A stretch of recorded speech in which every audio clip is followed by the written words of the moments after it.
D'abord, qu'est-ce que vous répondez à Jean-Yves Le Drian qui expliquait à la mi-journée sur LCI que c'est vous qui avez fait lâcher les vannes en quelque sorte et fait venir à Ceuta ces milliers de jeunes Marocains?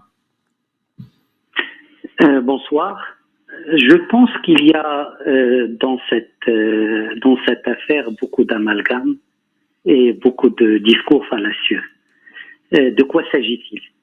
Il s'agit tout d'abord d'un problème entre le Maroc et l'Espagne. Un problème politique, et j'ai entendu dans votre plateau que c'est parce que l'Espagne a accueilli quelqu'un pour le soigner et que le Maroc est tenu de contester ça. C'est pas ça la réalité.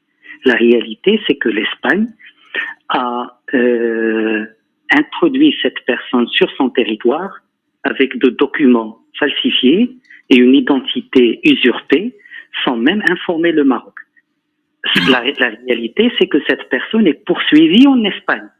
Il y a au moins 4 plaintes contre lui pour viol d'une citoyenne espagnole, pour torture et pour terrorisme par une association, l'association canarienne des victimes du terrorisme. Donc il s'agit d'un cas d'état de droit, d'application de la loi d'abord espagnole et de l'intervention de la justice espagnole.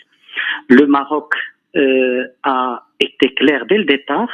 Il s'agit d'un acte contre ses intérêts, d'un acte déloyal et d'un acte qui ne respecte même pas la dignité et les intérêts des victimes espagnoles. Cette affaire s'est faite, le Maroc, les considérations humanitaires qui sont présentées, c'est un faux alibi. L'humanitaire ne signifie pas qu'on manœuvre derrière le dos du partenaire.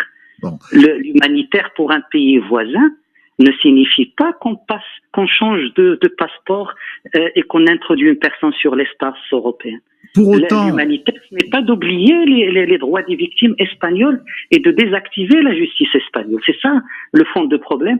Ce n'est pas que le Maroc crée un problème parce que l'Espagne souhaite soigner quelqu'un. On comprend votre point de vue, monsieur le ministre, mais pour autant, si vous parlez d'humanitaire, ces images ont choqué le monde entier de voir des milliers de jeunes Marocains tout d'un coup filer vers Ceuta, plus de 8000 en une semaine, et l'Espagne qui dit mais qu'est-ce qui se passe? Ça a été jamais comme ça. Avant, le Maroc retenait ces jeunes ressortissants et là ne les retient plus. Et ce sont des drames humains épouvantables.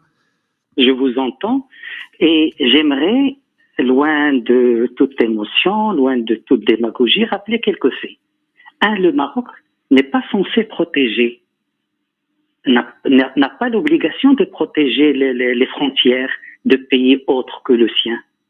Le Maroc n'a pas l'obligation, n'a pas la vocation d'être le gendarme de l'Europe ni son concierge. Le Maroc le fait dans le cadre d'un partenariat bien compris entre le Maroc et l'Espagne, entre le Maroc et l'Europe. Le Maroc le fait en partenaire. Si les fondements de ce partenariat ne sont pas respectés, il faut demander à l'Espagne, pays européen, est-ce qu'il a consulté l'Europe avant d'agir contre les intérêts de ce partenaire? Il faut demander à l'Espagne pourquoi il a agi de manière frauduleuse par rapport à un criminel de guerre dont il connaît par rapport à un sujet important pour le Maroc et les Marocains. L'Espagne n'a pas consulté l'Europe pour créer la crise. Ça, c'est le premier fait. Le Maroc, comme je l'ai dit, n'a pas l'obligation. Le Maroc le fait en partenaire. Mais le partenariat n'est pas à sens unique. Le partenariat n'est pas à la carte. Si l'Europe, partenaire du Maroc, considère que la lutte contre la migration est sa priorité, ce partenaire qui est le Maroc a également ses priorités. Est-ce que le partenariat, c'est qu'on demande au Maroc de respecter sa part du partenariat, mais qu'on se permet d'agir par rapport à ses intérêts fondamentaux? Monsieur le ministre, ce n'est pas non plus une bonne image, pardonnez-moi, pour le Maroc, que de voir ces milliers de jeunes Marocains vouloir quitter le pays pour essayer de gagner l'Europe à tout prix, et de voir ces sauveteurs espagnols sauver des eaux, un bébé, un autre jeune Marocain qui pleure dans les bras d'une sauveteuse de la Croix-Rouge. C'est pas forcément une bonne image pour le royaume. C'est une volonté. La crise migratoire, on en a eu de manière cyclique. Ce qu'il y a cette fois-ci, c'est qu'il y a un contexte où on a voulu surdimensionner tout ça pour détourner l'attention sur le problème réel. Le problème est d'abord bilatéral entre le Maroc et l'Espagne. Vouloir impliquer l'Europe, vouloir européaniser le problème à travers la question migratoire, c'est détourner l'attention. La crise est bilatérale entre le Maroc et l'Espagne. Et sur la question migratoire, le registre du Maroc est bien connu. Je vous donne 4 chiffres. Le Maroc a avorté 14 000 tentatives de migration clandestine en 3 ans. Le Maroc a démantelé plus de 8 000 cellules de trafic d'êtres humains. Le Maroc a avorté 80 tentatives d'assaut sur la ville de Ceuta. Le Maroc a échangé avec l'Espagne plus de 9 000 informations sur la migration clandestine. L'Europe ne s'est jamais souciée de son flanc ouest. C'est pas parce que ce flanc n'est pas utilisé par les mafias de trafic d'êtres humains. C'est parce qu'un pays a mobilisé 20 000 de ses forces de sécurité quotidiennement qui protègent ses côtes. Bon. Monsieur le ministre, dernière... Pas par obligation.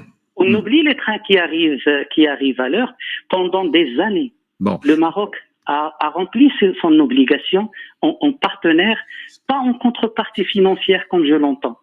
Dernière question, monsieur. Rien de l'Europe. Monsieur le ministre, dernière question. Si l'Espagne renvoie ce dirigeant du Polisario, apparemment il se porte de mieux en mieux, il souffrait du Covid, cette immigration des jeunes Marocains vers Ceuta s'arrêtera du jour au lendemain? L'Espagne se trompe s'il pense qu'en renvoyant ce monsieur, surtout avec les mêmes procédés, que le problème va être résolu. Au contraire, ça veut dire que l'Espagne aurait fait un choix contre les intérêts du Maroc. L'Espagne aurait fait un choix contre ses propres citoyens victimes de ce criminel. Le Maroc en tirera les conséquences. Pour le Maroc, l'Espagne a créé une crise par des actes. L'Espagne, par les actes encore, doit résoudre cette crise. Mais on en sort comment de cette crise, monsieur le ministre, alors? C'est à l'Espagne de trouver la solution. On ne peut pas manigancer le soir derrière le dos du partenaire et lui demander le lendemain d'être loyal sur les priorités de l'Espagne et de l'Europe. Et je pense que le Maroc est satisfait de sa relation avec l'Union européenne. Le Maroc n'a pas de problème avec l'Union européenne. Le Maroc a un problème avec l'Espagne et par rapport à un sujet particulier créé par l'Espagne sans impliquer l'Europe.